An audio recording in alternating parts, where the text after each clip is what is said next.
3, 2, 1. This is Chargers Unleashed Podcast. Here are your hosts, Dan Wolkenstein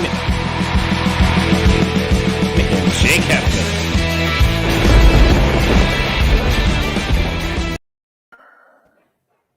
Welcome to another edition of Chargers Unleashed. Jake Hefner and Dan Wolkenstein here with you from the LAFB Network. Today's show, of course, being brought to you by UFC Fit and Temecula, Charger Bolt Family, Golden Road Brewery, Tick Pick, and My Bookie. Dan Wolkenstein. Go!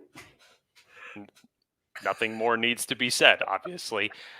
Dan, it's been a long time for you, myself, probably the entirety of the Chargers fan base where we can have a Sunday afternoon to where we're not sweating bullets, to where we're not stressed out coming down to the final 3-0s of the game. Dan, I didn't send you one frustrated text message, which I don't think has happened in the 2 years that we've been doing this show. Nope. And hey, we were due. We were due for a game like this. The Chargers, regardless what the final score indicates, roll against the New York Giants, did what they had to do, took care of business. This was not a trap game against the New York Giants, and a setup for a basically divisional control against the Kansas City Chiefs coming this Thursday night. Dan Wolkenstein, you were there, of course, with our close friend in crime, Ryan Darude. What was it like? Oh, man. Oh, it was beautiful. Literally got to have my feet up, just relaxing. Got to see, Chase Daniel in the fourth quarter. Man. Okay, Jake, Chargers are 8-5. Let's go. Welcome to Chargers Unleashed. If you have not yet already, subscribe, hit the bell notifications, follow us anywhere you find us for your podcast as well as YouTube. For those who are live with us in the chat, what's going on? Let's go, Bolt fam, 8-5. Leave a comment, engage, let's have some fun. If you have any questions or feedback, let us know. We are going to be going through all kinds of stuff today. We've got the Chargers versus the Giants recap. We've got Chargers Unleashed Hotline, Jake, sponsored by My Bookie. And we've got live reactions. Man, today is a great day. We've heard about the news with Sean Slater. We're going to get to that. I am not going to let that take away from how huge this victory was against the Giants. No Derwin James, no Keenan Allen, no Asante Samuel Jr. Yes, Giants were also depleted, but Chargers, Jake, and you know this more than I do, or at least as much as I do, Chargers do not blow out their opponents. They play down the competition. And what do you know? SoFi, Electric City, giant win in SoFi. Chargers roll. Whew! The feeling I had when I checked my phone at the end of the fourth quarter and there were 0 text messages from Jake Hefner, I literally was like, do I have... Is this thing on? Is this service working? I don't understand. This is no way. This is so weird. Jake, your pessimistic ass has to be sitting there and feel like, what the hell am I going to say today? Now that the Chargers are 3 games over 500, firmly in the 5 seed, possibly in the 3 seed in a few days. You were on your couch. How do you feel about this win? I was feeling great, Dan. My pessimistic ass was just fine. What did I come on here and say last week? You asked me for my bold and my game predictions. I said, who gives a shit? I said, the Chargers just need to go in and win this game. I don't care how it's done. Take care of business. Get yourself in a position to where you're going to be battling it out for the number 1 spot in the AFC West. You've already put yourself, you handcuffed yourself a little bit there during the ebbs and flows of these last couple of weeks. The Denver game, when the Kansas City Chiefs had a bye, it set you back a little bit. But now is your opportunity to, you're going to really have to pull a rabbit out of the hat on this one if all things end up going the way that they are going. But you're in a position now to where you could be taking over the AFC West come Thursday. Man. So we're going to go through all kinds of stuff today. As we mentioned, we got the Unleashed hotline that we're going to go through here in a bit where we get live voicemails post-game. As we go through the comments and questions, we're going to do our best to bring those up throughout the show as we can. Shout out to Jonathan Herrera, Bolt Up. Shout out to Aegon27 Bolt Gang with the 2 lightning bolts. You know we're bringing that energy, of course. Let's see, Jake. Where do you even want to start? I feel like we got to start with the thing that I think blew up the entire Chargers / NFL / Twitter universe, which was arguably the throw of the year across the league. Dan, I everybody was just freaking out. I even tweeted out, I even sent out an emotional tweet, which is not something I usually do. I usually take the Herm Edwards approach and say, read that one again. Are you sure you want to hit send on that one? And I didn't give a shit. I tweeted out, I said, keep your tape. Justin Herbert is a monster. And you know what? I can't say it any better. Dan, you can't say it any better. Just one more time, can we hear the actual call of Justin Herbert's H-bomb to Jalen Guyton? Go ahead, play it up. Good friends, Daniel Jeremiah, Matt Money Smith on the call. I was there live. Let's listen up. Let's enjoy this one more time.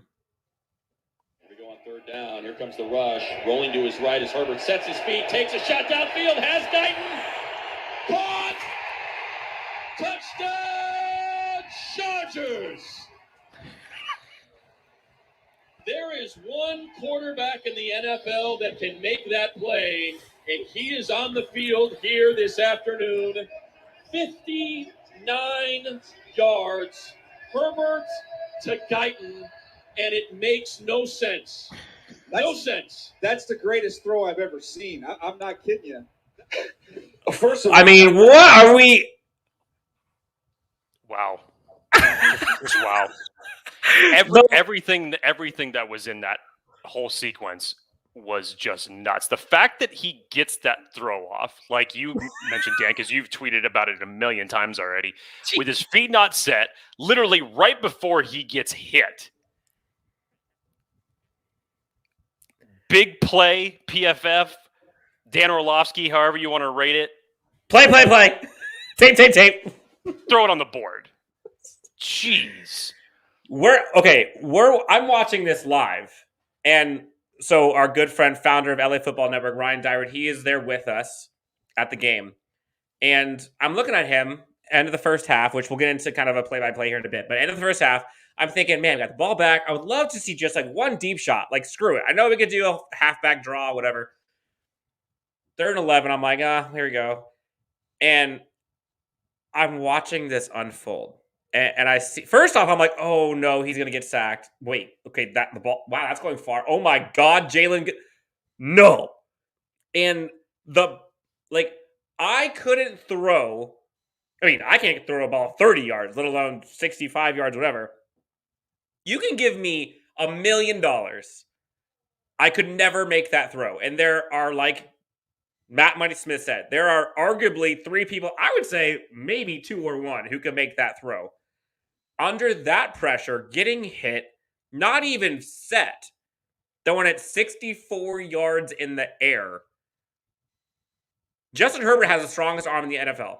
I will put money on that right now. It's the longest air distance pass so far in the NFL season.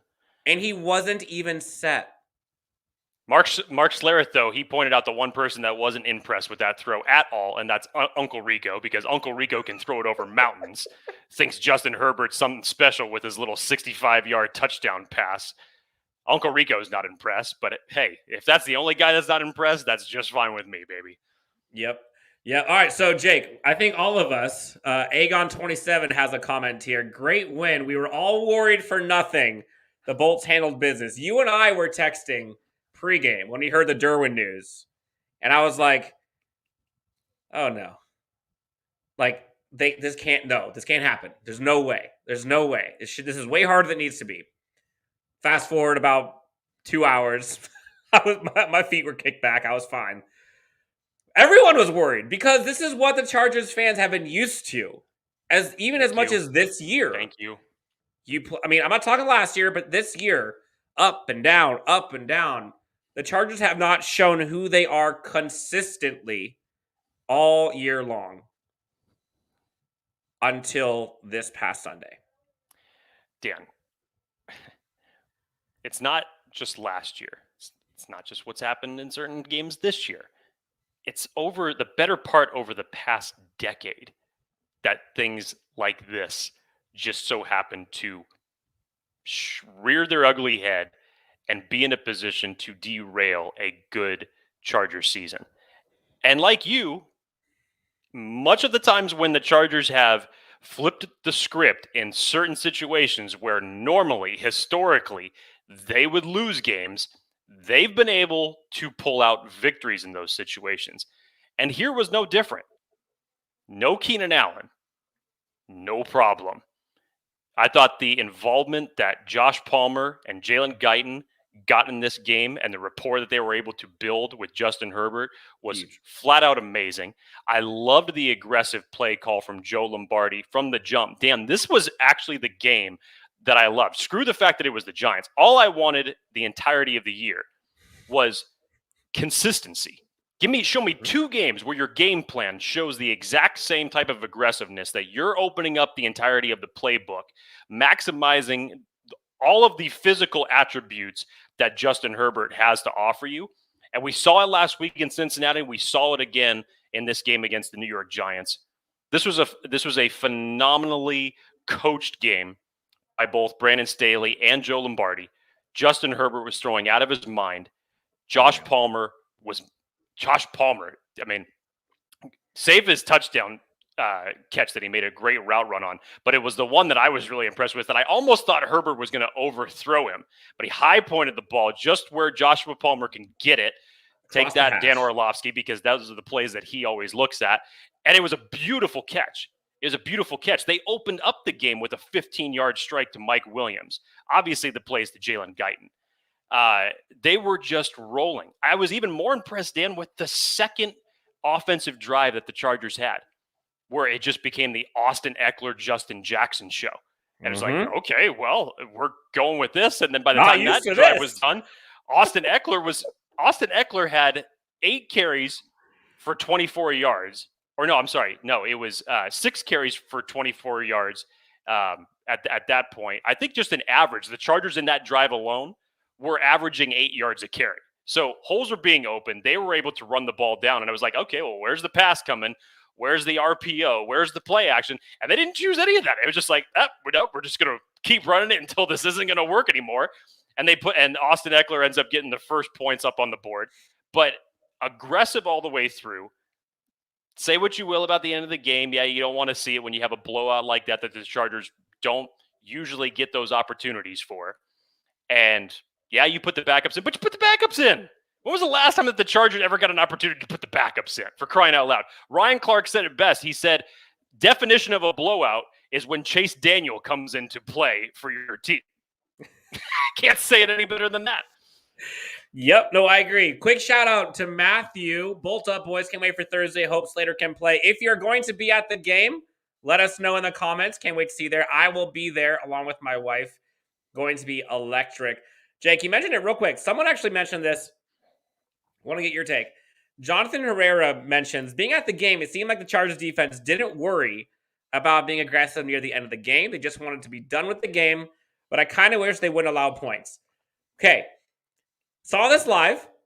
100% agree that the score would have looked so much better if it was 37-7, but I'll take a 37-36 victory with everyone healthy all day. I wish the Chargers would have continued with the 37-7, but, you know, the onside kick thing that ended up not costing us because of the Neiman interception. Yeah, I wish the score was a little bit different, but I'll take health every single time.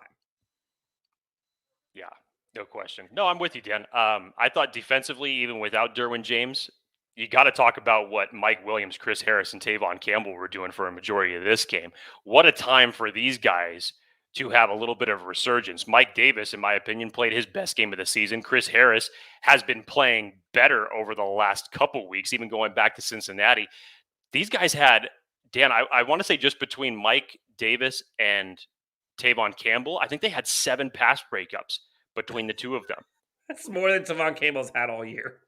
I think that's more than I can recall Mike Davis having this entire year. And then win one game. Not just 7. I'm just talking about in general. I mean, It was a great game for the defensive backs, given the fact that you didn't have Derwin James. And everybody was freaking out before the games because everybody's seeing like, okay, it's now going to be Ben DeLuca is going to be in there for the emergency safety position. You may be shifting Chris Harris back in the safety position, but at the end of the day, it didn't matter. I do wish you probably could have gotten a little bit more pressure on Mike Glennon throughout this game. Joey Bosa obviously got the strip sack. I know I'm missing one. I think I'm missing one more sack in here somewhere, but I really wish I could have seen a little bit more pressure. But I think that, again, that was a lot more geared towards what the Giants were doing and running the ball. So you didn't have as many opportunities, but who cares? You didn't need it. The Chargers rolled, and in all 3 phases of the game, minus the almost botched punt from Ty Long at the end of the game, this was virtually flawless. Justin Jones was the other one who had the sack in that game. Shout out to Craig Smith, by the way. Been a while. What is up, buddy? Up, Craig? Good to see you, buddy. And he's going to be at SoFi on Thursday. Game of the year. Game on. For those who had Josh Palmer on their fantasy team on the bench all year, like our good friend Matthew, you done well. This kid looks good. I have to believe that was a 12 or 16 team league if we were going that deep. But good job. If you finally used him, it was worth it. Awesome. 5 catches, 66 yards, 1 touchdown, which that touchdown breaking ankles, by the way. That was a Keenan. Like, did you see him do a little Keenan dance at the end? I was loving it. I was dying. That catch you mentioned from opposite hash, that throw was ridiculous, but now it's seemingly happening every week. I really like Josh Palmer. I think he's going to turn into quite a wide receiver 2 or 3, even higher, depending on where this team ends up going with their wide receiving core. So, Chargers beat the Giants, move to 8-5. Justin Herbert goes casual 23 for 31, 275, 3 touchdowns, no interceptions. I believe he is the fastest player in NFL history to have 230, or youngest player in NFL history to have 2 straight 30 touchdown seasons to start his career. Sorry. He's the only player to have done that. I believe he is the 3rd youngest player in NFL history to have done what he has done. This kid, this is not normal. Like, this is so insane what this kid is doing. His QBR right now, Jake, I believe he is number 1 in the NFL. Over 100 for the season for quarterback rating. Like,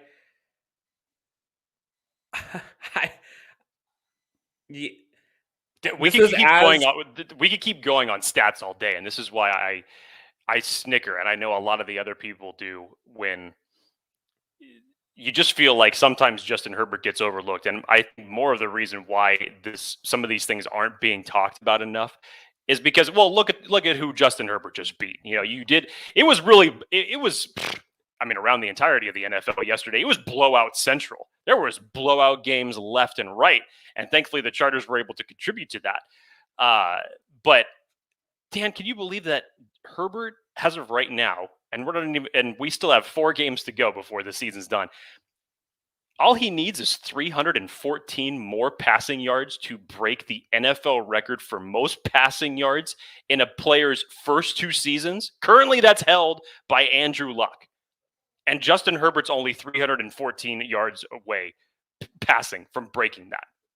Preview, he'll get that next week or in 3 days. That's one. And then for everybody that was talking about, even before the season started, that because it was a different offensive coordinator, or, you know, whatever you want to say about Joe Lombardi, or you're predicting the sophomore slump, this is what Field Yates had to tweet this morning. Justin Herbert in 2020, 31 passing touchdowns, the most by any rookie ever. That's obviously been documented. Justin Herbert so far in 2021, with still 4 games left to play, he's got 30 passing touchdowns through 13 games. He's rushing touchdowns, almost 300 yards rushing. He's the first player in NFL history with 30 or more passing touchdowns in each of his first 2 seasons. Give me a break. I think I saw you message this. What was that whisper about regression that we were going to see this year? That's what they call regression, right? When you put up stats like that, I think that's what it is. When you set the bar that high, yeah, you're definitely bound to regress. So Chargers. Let's go real quick. So Chargers started this thing off. I believe they started off with the punt.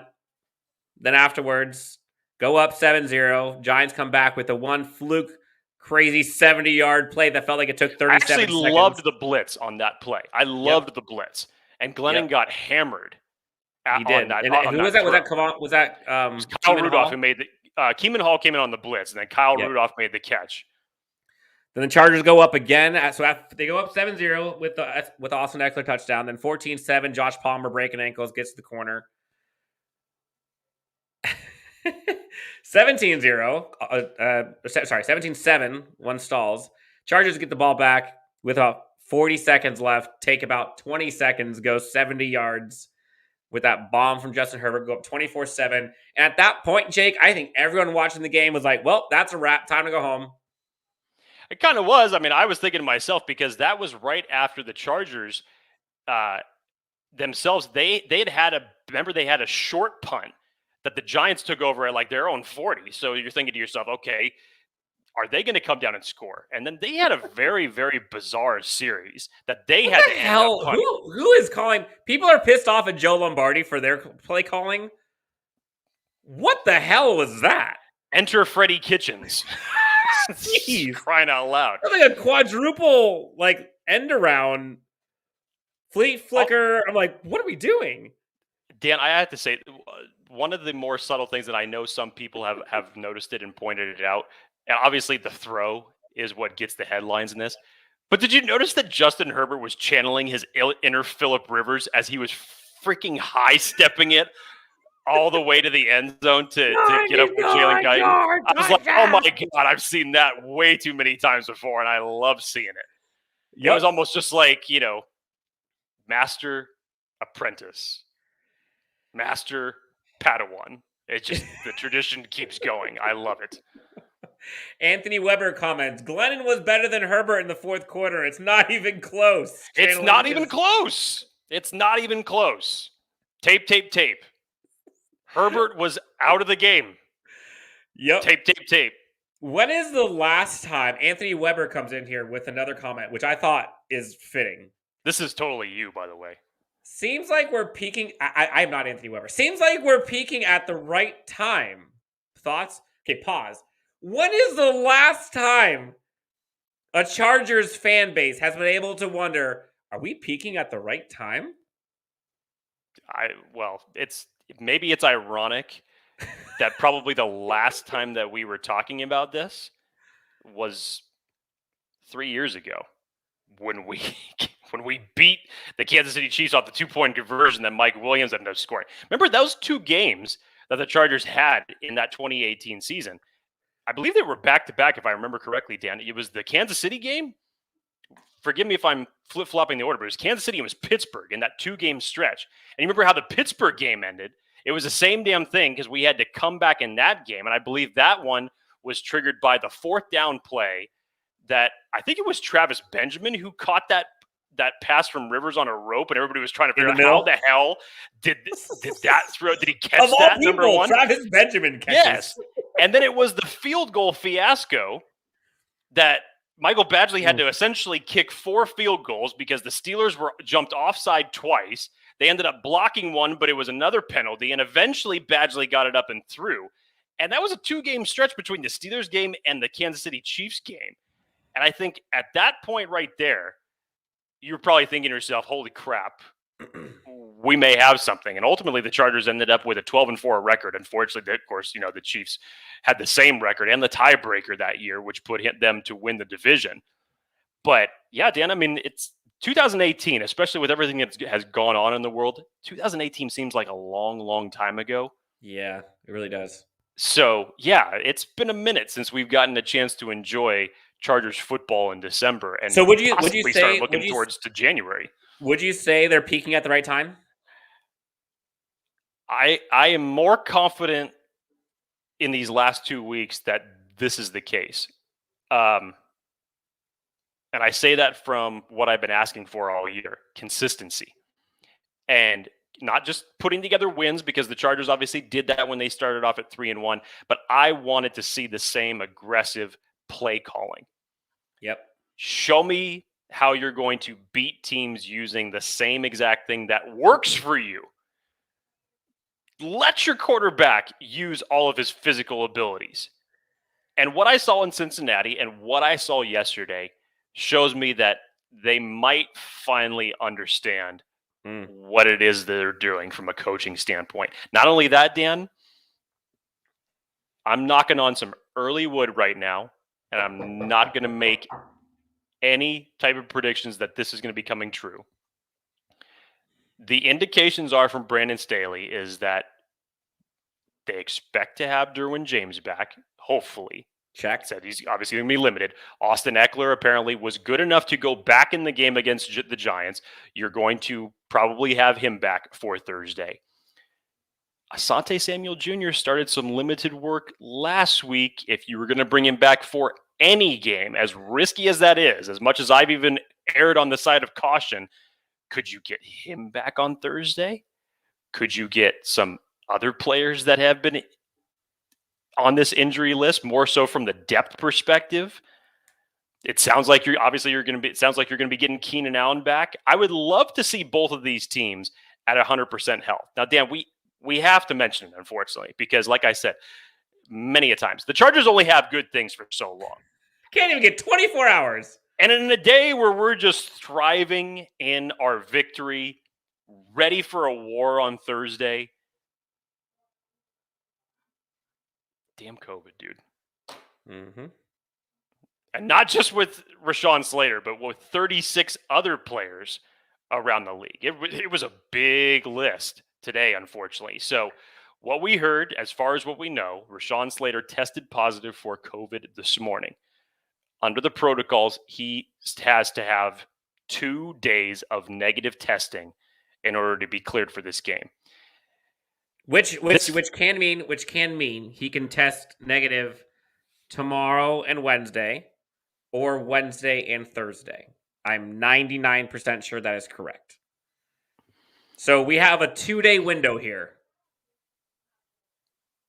But Dan, I Googled it. I've already looked up a few seances, and guilty as charged.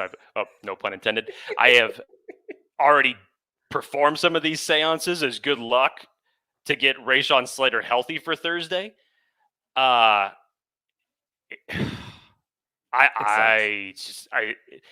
This is, of course, the week that it has to be short. This is, of course, the week that it has to be on Thursday Night Football. Rashawn Slater is vaccinated. So if this game was on Sunday, there was probably be a good chance that you would have him ready to play. Mm-hmm. Dan, I don't know about this. I don't know. And as I got you. You're trying to look, you've already proven to me from our earlier conversations that you're not going to convince me about this. You tried. I wasn't buying it. Craig is asking very nicely if you would be, so explain to him how you can keep him from punching himself in the face after hearing this Rashawn Slater news, given what we know is behind Rashawn Slater in the depth for the offensive line. We are going, Craig, I see you and I hear you. Craig, for those who do not know, Craig is asking in the comments, I'm here to see if Dan can convince me not to punch myself in the face after today's Slater news. I will do that as soon as we get back from our first voicemail left from Chargers Unleashed Hotline. Chargers Unleashed Hotline is live. We've got 3 to go through today. Go ahead. Sorry, I was ready for it. I didn't like the fact that you teased it like that. It's like, I'm teasing it because look, we're bringing this. We're not letting this happen. I will let you not punch yourself in the face, Craig. Don't worry. Chargers Unleashed Hotline brought to you by TickPick. 323-374-5651. Go to tickpick.com/unleashed, and you can get arguably the cheapest seats. Although this next game against the Chiefs might be tough to come by, but Broncos game coming up in January, you get the cheapest seats on the market, cheaper than StubHub. cheaper than Ticketmaster. Go to tickpick.com/unleash. Check them out. Jake, 3 voicemails that we're going to get through. The first one we have is from the 719 area code. Let's hear what they have to say after the Chargers victory. Turn that volume up to 11. Yeah, well, hold on. There we go. Yeah, being a Charger fan since Fouts was a rookie, this has been the most excited time I've been a Charger fan in a long, long time. I just say defense, we need to shore it up a little bit better, but aside from those 2 garbage TDs, well game played. Well game. I've been saying this. Yeah, you've been saying this a lot, actually. Most excited this Chargers fan base has been since forever. I was saying since like the Super Bowl time, maybe like the 04 season, 06. You're more excited about this team currently sitting at 8-5 than the 12-4 team that went to the playoffs in 2018. 100%. I think this team would. I think this team would smoke that team. 100%. And we're not going to get into the Herbert versus Rivers discussion, but I'll take Herbert on that team for sure. Yes, shout out. Thank you so much. Been a fan since Fouts' rookie season. He's been through a lot. We think we've been through a lot. That's a minute. Thank you for calling in. Okay, Jake, you ready? Please. Craig, spoiler alert. Get your fist ready. You can't wait to hear this. All right, so Craig, just to put some context here. Oh, my Lord. Craig is wanting, and I'm sure there are probably many Chargers fans who want to punch themselves in the face because, of course, Chargers first round, arguably all-pro, Pro Bowl, left tackle, Rashawn Slater. Second most important player. Arguably most important player aside from Justin Herbert, tested positive for COVID and is possibly out for Thursday. And he goes on to say, Kansas City has somehow managed to luck their way into following matchups: Green Bay without Aaron Rodgers, Dallas without Cooper and Lamb, and now us potentially without the likes of maybe Rashawn Slater, maybe Derwin, Asante, etc., etc. Now, for the record, Rashawn Slater being out of this game is a big loss, and it sucks, and it would be a blow for sure. Rashawn Slater is a stud, but let me remind you, okay? Rashawn Slater did not play in 2020, and Justin Herbert had the best rookie year of all time by a quarterback. Sure. Is there more going to be on Justin Herbert's shoulders if he doesn't play? Yes. Would you be surprised if the Chargers end up being in a track meet game 36-37? Whoever has the ball last has a chance to win? I wouldn't be at all.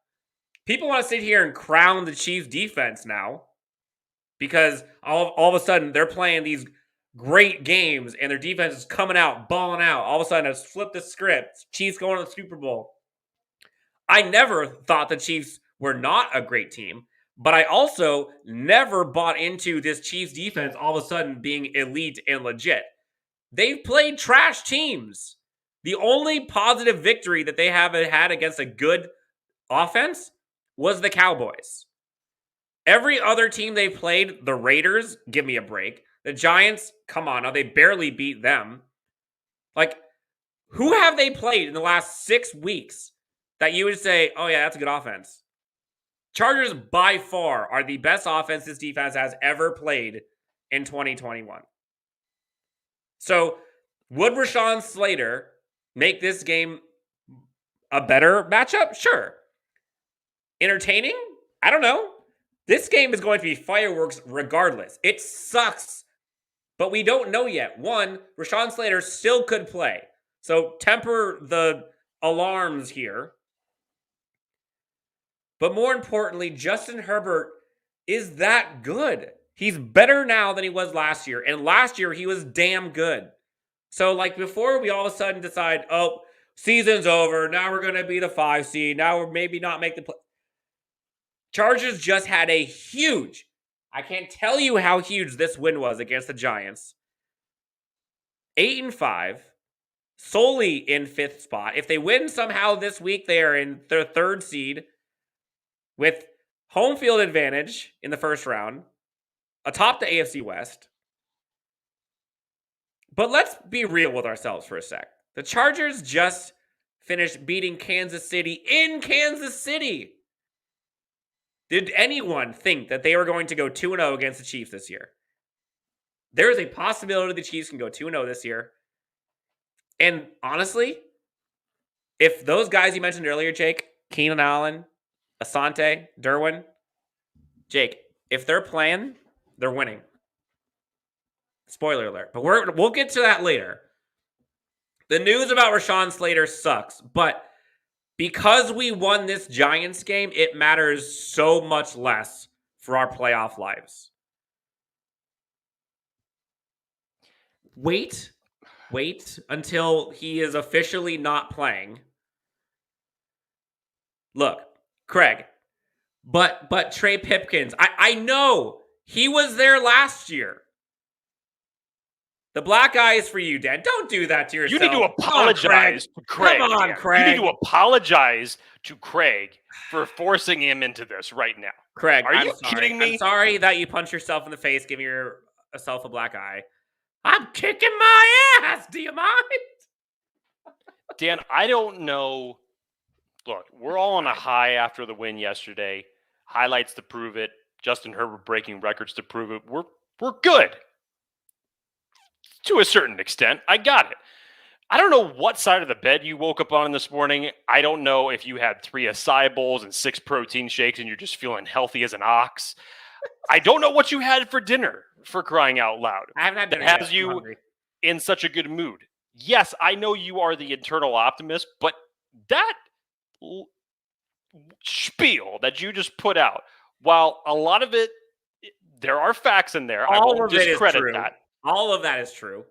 But to hear the level of optimism coming out of your mouth right now, when we're talking about the possibility of Trey Pipkins playing at left tackle, of course, in the biggest game of the year for the Chargers, when say what you want about the opposing offenses, that's fine. But this Chiefs team that the Chargers are going to be playing on Thursday is vastly different than the Chiefs team that they were playing earlier on in the season. Frank Clark wasn't there. Obviously, they picked up Melvin Ingram. Their front seven's playing a lot better Against this trash time around. offenses. Dan, I get that. But guess what? What do you think is going to happen when you put their front seven against a trash left tackle?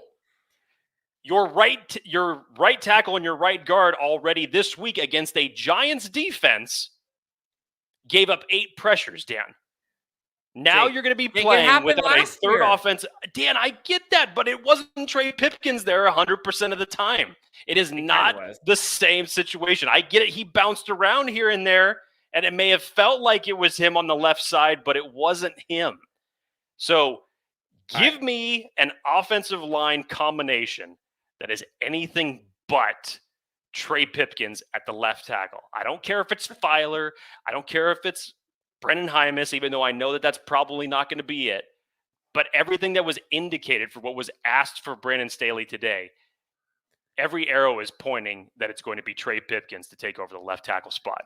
And just for those who have not heard the news, Trey Pipkins. I wish it was Trey Pipkins, not Rashawn Slater. No, I don't wish that upon anybody. Rashawn Slater, unfortunately, tested positive for COVID today. He has the potential of not playing this coming game unless he has 2 negative COVID tests between now and game time, which means he needs to have 2 tests either tomorrow and Wednesday or Wednesday and Thursday. I feel like he's been fine. He was great yesterday, so I imagine, I don't think he's that symptomatic, but who knows? We're going to get all into the Chiefs game coming up, so let's get back to the happiness that was, and that is, the Chargers are 8-5. Real quick, This is a tough. Brad Fuller. This is a tough transition to go backwards now, my friend. Brad Fuller just found out the news. At least he didn't. At least he made sure not to spell it correctly. I appreciate that. No. But the 4-letter word is misspelled. It's Fook. No. Fook. No. My God. So, Jake, the Chargers 8-5. We had a relaxing Sunday. By the way, home field advantage. That was a great home crowd for the Chargers. Did you see the video of Herbert's throw? And did you hear the crowd buzzing afterwards?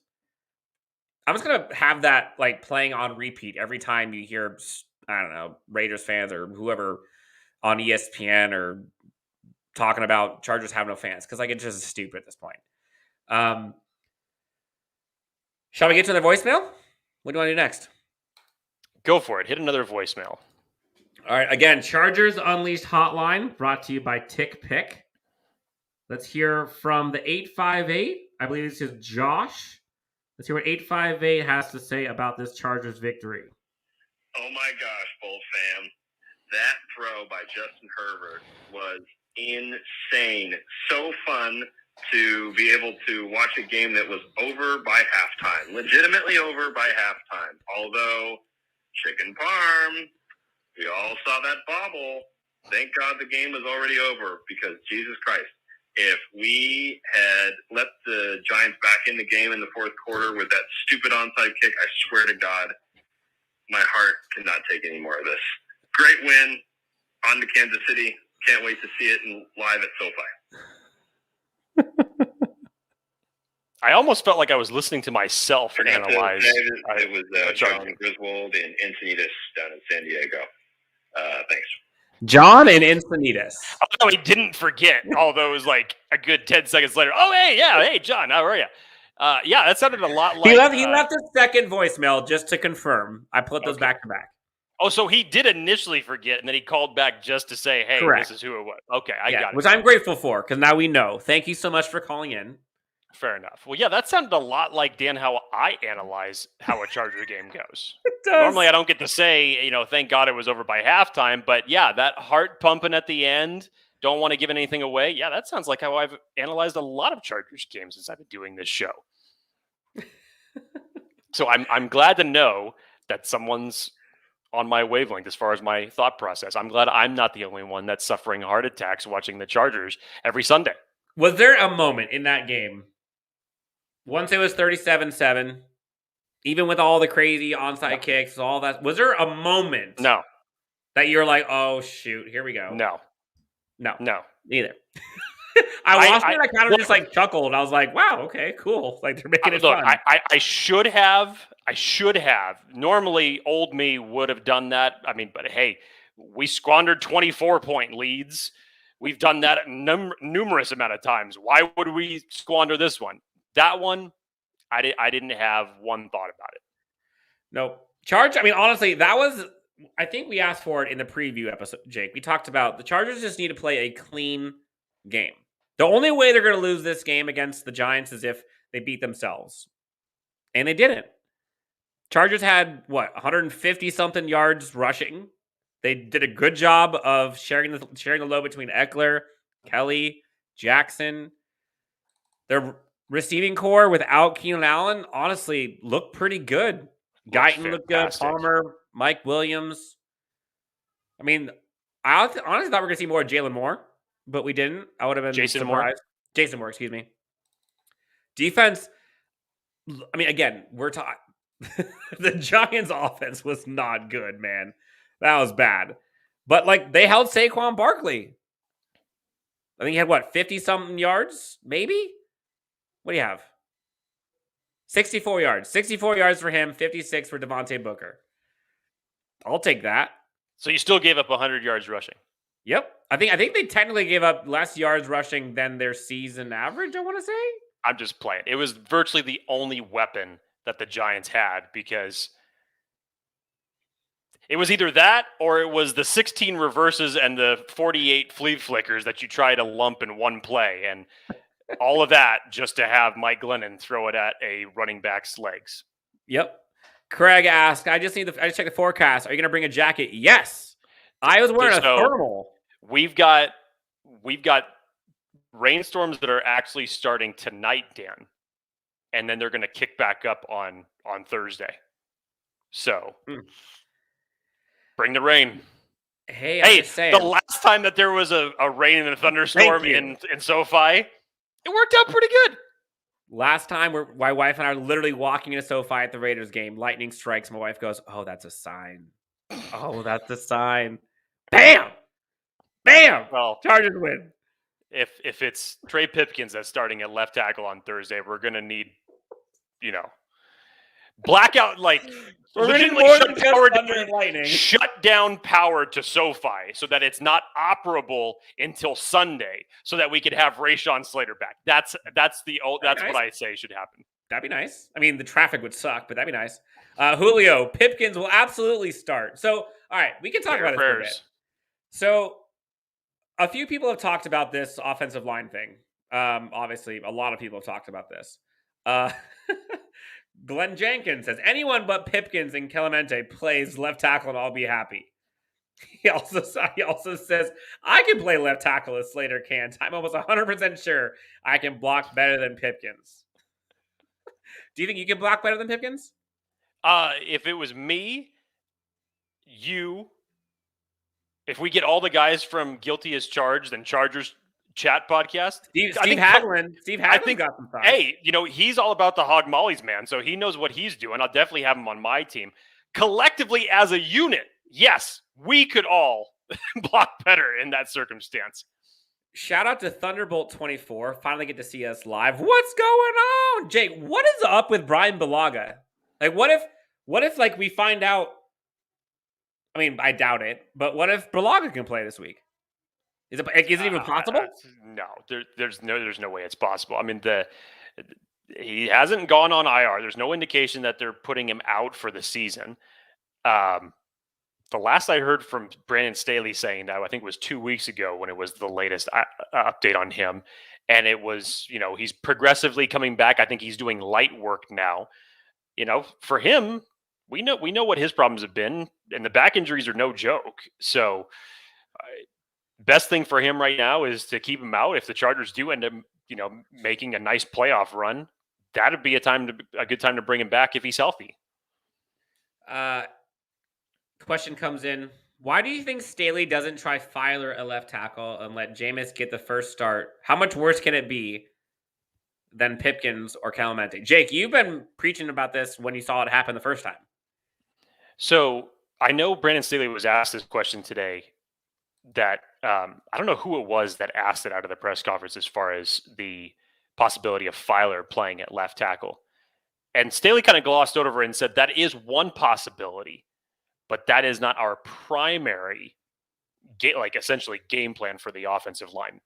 He didn't say Trey Pipkins, but you just think in the back of your head that is the primary option that he's going to go with. He said, to be perfectly honest with you, I don't know why Filer is not the primary option at left tackle. If we are going by experience, which is what got Sino Clemente the guard job over Brendan Hymas, then you'd figure you would go with that same exact logic when we're talking about Matt Filer in this circumstance.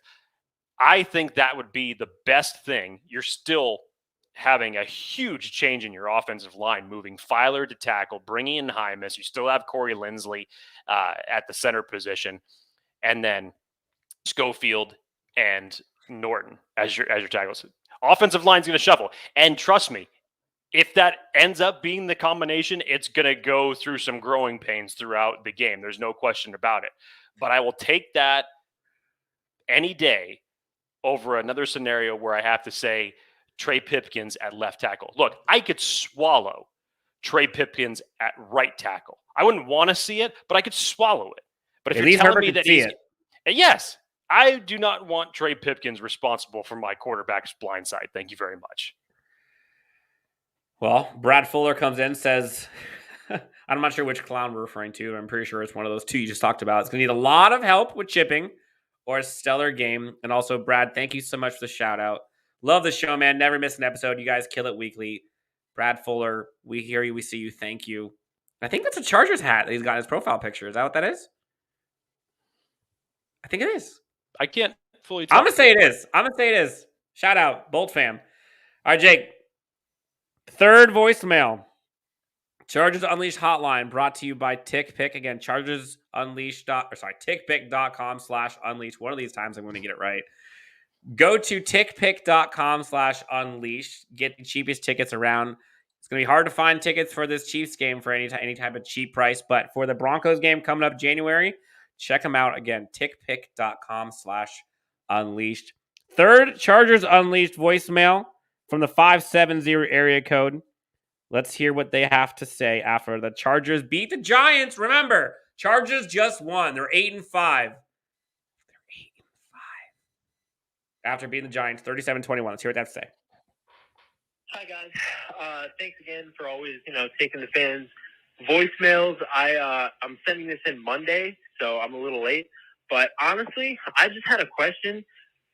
I messed up really badly. Really bad. Like, the Chargers won, and that was fantastic. Herbert made one of the best throws of the last 10 years. But I messed up. I booked tickets, and this is where I need your guys' help. I booked tickets for Thursday for Spider-Man No Way Home at 7 o'clock.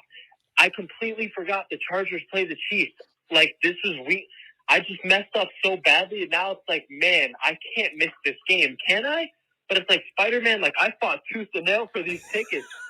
I genuinely don't know what to do, and my heart says I got to watch this game because the way this Chargers team has played all season, they've battled through it all. Herbert has been playing phenomenal. I mean, I feel like I gotta see them take down Goliath one more time, right? But at the same time, it's like me and my friends are going to the movies on Thursday. Like, we planned this out, so I don't know what to do. I just want to hear what you guys think. What would you guys do in this situation? But anyway, bolt up. If we take down Kansas City, we get the Texans, we could be staring at the 1 seed should the Patriots lose 2 games, right? And that's not far-fetched. Like, Mac Jones, I could see them losing a couple games. But anyway, bolt up. Thanks for taking my voicemail if this makes it on the show. Oh, my God. That sucks. First off, I feel his pain because when the tickets for Spider-Man No Way Home went on sale, I was working 3 different devices for the better part of an hour and a half. Really? And I finally got tickets. I didn't get them for Thursday. I got them for Friday. So, P.S. for anybody who's going to be spoiling anything Thursday, don't. I'm going to be muting all the keywords. But, oh, my God. Okay. This really tugs at my heartstrings because obviously I'm a huge nerd when it comes to the MCU. To me, Dan, you're not gonna like my answer to this. We've been waiting for Spider-Man No Way Home for way too long. Longer than this game? Yes, longer than this game. Dan, come on. I understand the circumstances. But look, and the reason for this, look, opening night in an atmosphere on a Marvel movie, especially one of this caliber, it's a pretty good time if you've never done it before. And the fact that we've been waiting for this movie for a long time, and the fact that it was so hard to even get tickets in the first place, I don't know how you could sacrifice that. I mean, I really don't. I know that the movie's going to be there. I got that. But he put all that effort into getting the tickets. We've been waiting for this movie for so long. I'm kind of going to have to give the edge to Spider-Man No Way Home in this case. No! I know you're not going to hate it. I know you're going to hate it. No. I was about to crown you. I was about to give you like the what would Jake do instead of what would Jesus do. But nope, screw that. I'm going to do what would Dan do, WWDD. Dan, if Trey Pipkins is playing left tackle in this game, Spider-Man No Way Home. Do not ruin your Thursday night. No! The Chargers they're 8-5. You are at a brink of the season where you can beat the Kansas City Chiefs, go number 1 in the AFC West. Bolt fan about to freak the F out, and you're going to go watch Spider-Man? You're going to watch spider webs getting shook up everywhere? What are you doing? No! All season. You have 17 games. You have the rest of the year to go watch whatever the hell movies you want. But these days are for Chargers. And if you're going to not go to a Chargers game, arguably the biggest game of the year, and you're going to watch effing Spider-Man? Get out of here with that. I'm sorry. That is not okay. Any Chargers fan who admittedly watches this Spider-Man movie, or any other movie for that matter, at the same time as this Chargers game, miss me with that one. No way. I don't care if it's Legends of the Fall, Gladiator, Endgame. I don't care if it's a Disney movie. Legends of the Doesn't Fall. matter. Oh, that's a classic. But you're talking about something way on a different level. I'm talking anything. If you are not watching this Chargers game on Thursday, what are you doing? Okay, fine. So yes, it is a problem. I get the problem. Got me. Question: Is there a possibility? Like, can you? I don't know. If this is. Can you do a thing where like you sell it on StubHub, like your movie ticket? I know it's a big deal, but like I don't know how it works as far as, especially now with getting different tickets for a different time. Well, no, but no, I'm saying like there's a ton of resale value for like regular sporting events or whatever events. I got it. Why can't people like resell their movie tickets to people? The guy can make a killing. But again, why would you? If it was for Legends of the Fall, Dan, yeah, go ahead, do that. No. Okay, but okay, since I'm getting some flack in the chat room, in the comments, here's my solution. See if you could trade it in for a matinee. Go earlier. That way you get experience both things. That way you don't have to miss the Chargers game. Yep. Brad Fuller comes out. If you watch Spider-Man instead of the Chargers game, I'm personally revoking your man card or woman card. I'll put that in there for you, Brad. But now see what Glenn says. Yeah, hold on. Marie says, F Spider-Man. Let's go, Bolts. Now, Glenn errs on the side of Jake Hefner. I don't want to watch Herbert get killed. If it's not how I want to spend my Thursday night.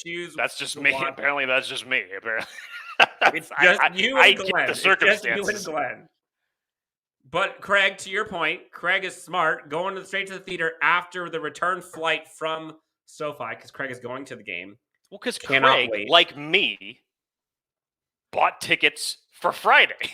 Hey, don't rub it in. Don't rub it. Look, the guy admitted he made a mistake, Jake. I got it. I'm trying to come up with a solution here. Okay, so you're not going to miss the Chargers game, dude. Hell, see if you can sneak into a matinee. Switch your tickets to a matinee. Go ahead and switch it. I mean, if you switch your tickets for any other day but Thursday, you're probably not going to get them for this opening week. So you might have to wait a while. That's probably why he got it, was because it was Thursday. I mean, maybe. Shit, see if you could sneak into the midnight show. I mean, there's no way that the movie theaters are going to be at 100% capacity here. I can't promote anything illegal. Yes. But look, if you happen to stumble upon the wrong movie theater and wait 2.5 hours. If you happen to go to the old school way of thinking, if your ticket just so happens to be for West Side Story, and you so happen to sneak your way into the Spider-Man theater, MacGyver this shit. Do something about it. Thunderbolt 24, that movie can wait. Okay. Glenn, so I'm a nerd when it comes to the MCU. I'm guilty, but this has gotten so heated that Chargers Marge has come in. Oh my lord. And has a bone to pick with you, Jake. Go ahead, read it. I'm screaming from the other room, Jake. You have the rest of your life to watch that movie. How many opportunities do you have to watch this game? I get it. Thank you, I get it. It's not my fault. It's not my fault. I'm now coming up with solutions. Now that I'm basically getting, mugged in the chat room right now, I'm coming up with solutions. Bullying is bad. That's just normally me, because I know that if he can't switch his tickets and he can't go see a matinee, he may not be going to see this movie for a while. And by that point in time, the spoilers are probably going to go out. It's probably going to get ruined for him. So I feel bad for the guy. I do. It was a faux pas on his part, scheduling or getting the tickets for this game. He done messed up. Man, all right. So enough about Spider-Man. Look what he ended up doing to us. Biggest game of Herbert's young career. I ain't missing this for nobody. If Glenn comes back, this is great, Jake. If Glenn comes back, if Slater does happen to play, I would definitely pick the Chargers game over Spider-Man. Jake, WTF, Mauricio Molina. Okay, Jake. Chargers beat the Giants thoroughly, manhandled that team. 8-5, currently in the 5 seed. I think they beat them in almost every statistic that there was. To end this episode, Chargers have 4 games left?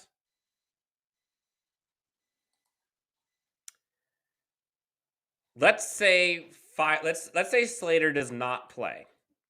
You don't have to say which games are winning or losing. Let's just say Slater is not playing on Thursday. How many more wins do you think this team has? Say the question again, Dan. Let's assume Slater is not playing, which he very well could, but I know pessimists out there are going to be like, oh, Slater's not playing Thursday. How many more wins does this team have in them? They're going up against Raiders, Broncos, Texans, Chiefs. Best case scenario, and this could have been if Slater was playing or not, this last 4-game stretch for the Chargers, you could finish 3-1. 3-1. You could even finish 4-0. Yes, that's probably the most optimistic scenario that could possibly happen.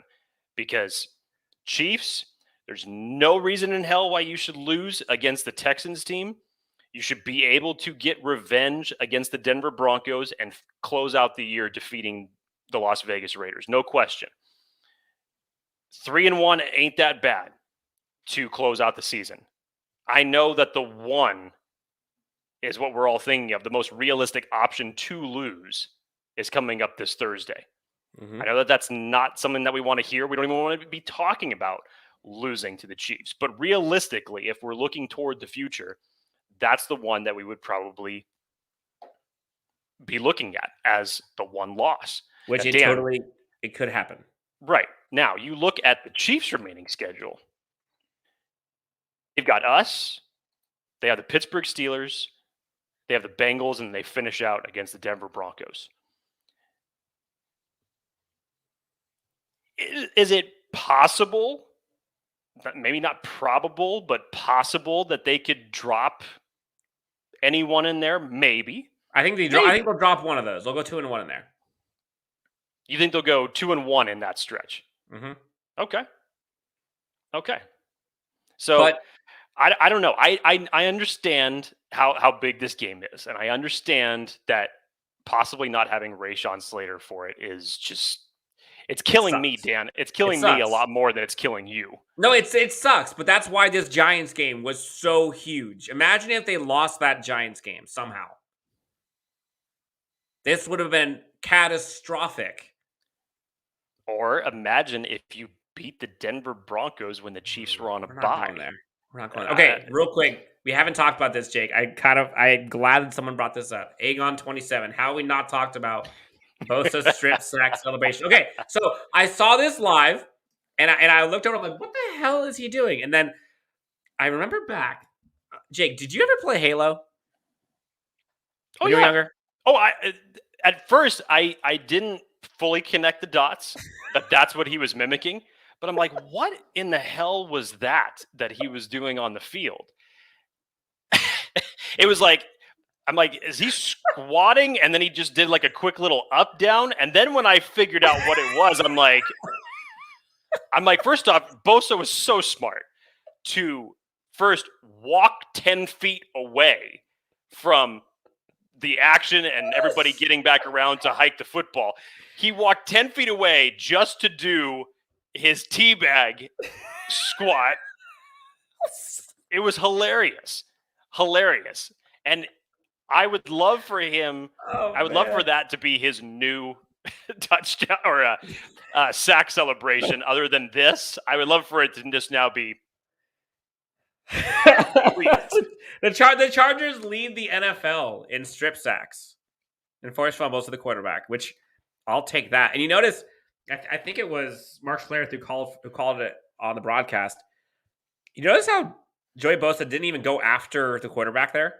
Like, he was full on targeting the ball the entire time. I don't think he even touched the quarterback until after the ball. Yeah. That's a guy who knows his priorities. Like, you get that ball first. So that's going to wrap up the post-game reactions of the Chargers versus the Giants. Giants are now, I think they have like, the 6th and 7th pick in the draft right now. Like, they're sitting pretty, at least if they're focusing on that. Chargers, we don't even get to talk about draft picks yet because we're still in playoff mode. Glenn, you are correct. We are all Steelers and Bengals fans. We're also rooting for the Colts and the Bills. Big time for Chargers fans. Big time for the Bolt fan. Big time for Chargers. We got to be there for them. Go to SoFi if you have not been there yet. This last game was electric. Jake, before we get out of here, we got to pay the bills. Our friends over at MyBookie have been helping us out. Sponsored by MyBookie. Jake, you gave someone some unsolicited advice this past week. It was very unsolicited, especially for the fact that it was a huge, odd, underdog of even happening. If you were watching UFC 269 this week, first off, what a freaking card that was. I even said, Dan was asking me point blank as far as the championship fights goes, who would I take? And we got to the Amanda Nunes fight. And of course I was saying Amanda Nunes, but I was saying to everybody else, I said, if you want to make money, put some money on Juliana Pena, because that's the only way that you're actually going to get a nice payoff. And shocked the world. Juliana Pena did that. And then of course we had the main event between Charles Oliveira and Dustin Poirier. And that was even a big surprise to me. I did not see that result coming out, or especially even in that fashion. So it was a great card. So we actually have another card this week for you UFC fans. UFC Fight Night, Derek Lewis versus Chris Dukakis, Stephen Thompson versus Bilal Muhammad. Another UFC card. Make sure you go to MyBookie. Use the promo code LAFB. MyBookie.ag actually is the website. Go on there. Make your bets. Thank me later just for referencing the site, not the bets themselves, because that's not what I do. But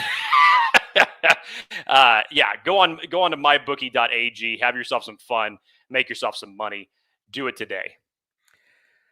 Guys, this is going to wrap up this episode of the live recap of the Chargers-Giants win for the Chargers. Giant win for the Chargers. Shout out to everyone who has taken a part of this episode. Shout out to Glenn. Shout out to Brad. Shout out to Il2873. Shout out to Mauricio. Shout out to all the other names that I'm not going to be able to pronounce correctly. Shout out to Craig. Craig Smith. Shout out, friend of the show. Julio. Agon. We already talked about you. Wrong Speedy.